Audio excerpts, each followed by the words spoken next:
நீங்க மட்டும் வந்து காப்பாத்தலனா இந்த வீட்டுக்குள்ளேயே எங்க வாழ்க்கையே போயிருக்கும் சார். வயிற்று பிழைப்புக்காக மாநிலம் விட்டு மாநிலம் பிழைக்க வந்த வட மாநிலத்தவர்களிடம் மொத்த பணத்தையும் பிடுங்கிவிட்டு வீட்டுக்குள் அடைத்து வைத்த கொடூரம். உயிர் பிழைப்போமா என்ற அச்சத்தில் உயிரை கையில் பிடித்துக் கொண்டு இருளில் வாழ்ந்த வட மாநிலத்தவர்கள் கடவுளை நோக்கி வேண்டியதும் கண்ணெதிரே வந்து நின்று காப்பாற்றிய தமிழ்நாட்டு காவல்துறை கையெடுத்து கும்பிட்டு தமிழக காவல்துறைக்கு கண்ணீர் மல்க நன்றி சொன்ன வட மாநிலத்தவர்கள்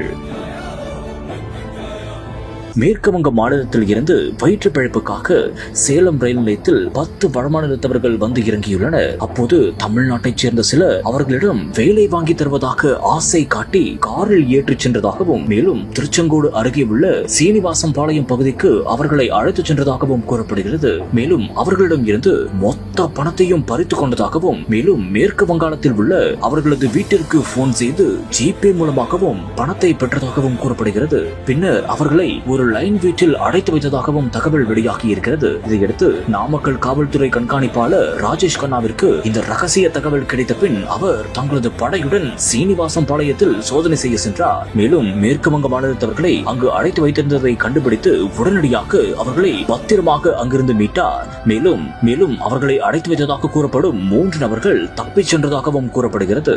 முக்கியமாக அவர்களுக்காக உணவும் ஏற்பாடு செய்து உடைகள் வழங்கப்பட்டு சொந்த ஊர் செல்ல வாகனங்களையும் ஏற்பாடு செய்து ஈரோடு ரயில் நிலையத்தில் பாதுகாப்பாக ரயில்வே காவல்துறையினர் அனுப்பி வைக்கவும் ஏற்பாடு செய்துள்ளனர். மேலும் அவர்கள் இழந்த மொத்த பணத்தையும் அவர்களுக்காக மீட்டு கொடுத்ததாகவும் கூறப்படுகிறது. பின்னர் வடமாநிலத்தவர்கள் நீங்க மட்டும் வரலனா அந்த வீட்டுக்குள்ளேயே அடப்பட்டு எங்க வாழ்க்கையே போயிருக்கும் சார் என்று கண்ணீர் மல்க கையெடுத்து கும்பிட்டு காவல்துறைக்கு நன்றியும் தெரிவித்த காட்சி அனைவரும் மனதையும் நெகிழ வைத்தது.